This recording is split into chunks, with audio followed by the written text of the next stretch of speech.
శ్రీరామాయణంలో శ్రీరామాయణానికి మూల మంత్రం ఏమిటండి?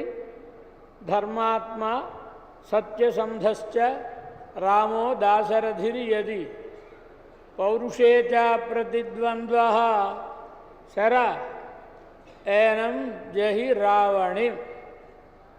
ఇది ఇళయ పెరుమాళ్ లక్ష్మణస్వామి ఇంద్రజిత్తును సంహరించడం కోసమని ఐంద్రాస్త్రమును అభిమంత్రించినప్పుడు తెలిపిన మంత్రం.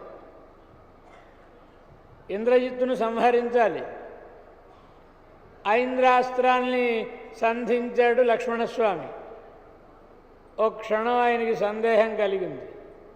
ఈ బాణం ఇంద్రుణ్ణి అధిదైవంగా కలిగినది.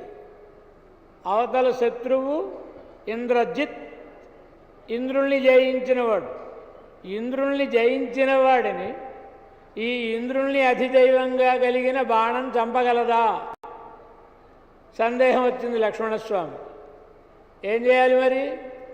దీనికి కొంచెం పవర్ ఎక్కించాలండి, ఈ బలం పెంచాలి. కనుక ఏం చేయాలి? ఓ మంత్రాన్ని అభిమంత్రణం చేశాడు. అదే ఈ శ్లోకం. ఎందుకోసమని ఈ శ్లోకంలో ఉండే విషయమేమిటి? రామచంద్రుడే కనుక ధర్మాత్ముడు, సత్యసంధుడు, పరాక్రమి అయినట్లయితే ఓ బాణమా ఇంద్రజిత్తును సంహరించు. ఈ మూడిటిని ఎందుకు చెప్పాడు ఆయన? రామచంద్రుని చరిత్రలో మందబుద్ధులైన వాళ్ళకి ఏమైనా సందేహానికి ఆస్కారం కలిగించేటటువంటి ఘట్టాలు 3 ఉన్నాయి. ఆ 3 ఘట్టాలను చూసి రామచంద్రుడు ఇలా అని ఎవడైనా అనుకుంటారేమో అని ఇది ప్రతిన రూపకంగా.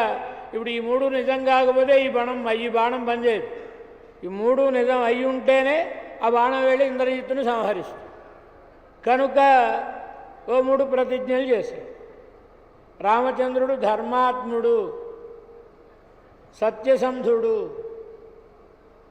పౌరుషంలో వెనుదీయనివాడు.